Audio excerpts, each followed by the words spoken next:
আমি সকল মিস্ত্রি ভাইদেরকে একটা কথা কইতেছি, এখানে কোনো মিস্ত্রি কিন্তু বাদ নাই। মনে করেন আমরা যে কাজ করি, কাজ করার পরে আমরা কিন্তু অনেকে একটু সম্মানও দেয় না। আহারে, কি কন?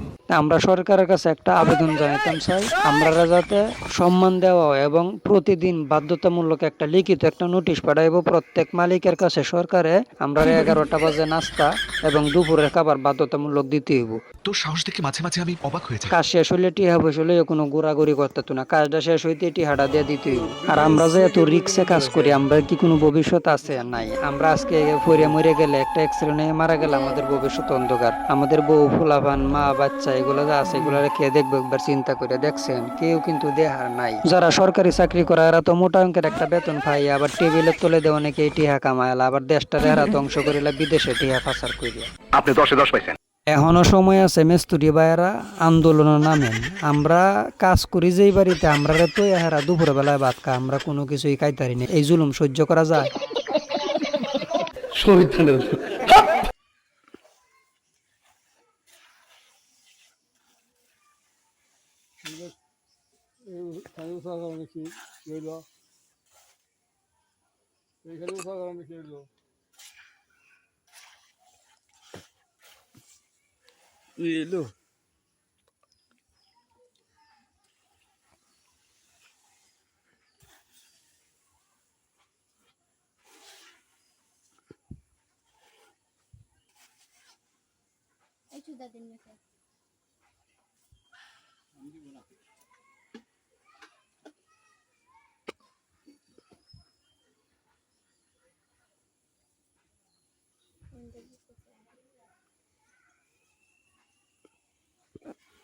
মধ্যে মধ্যে ফুলে উঠতেছে রে, অনেক হাসছে,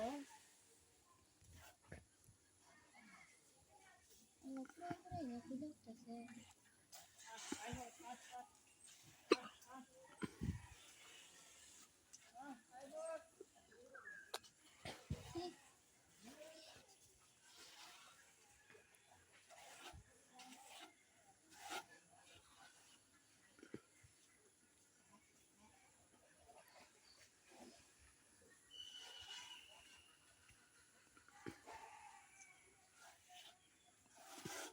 আগে দেখুন না করুন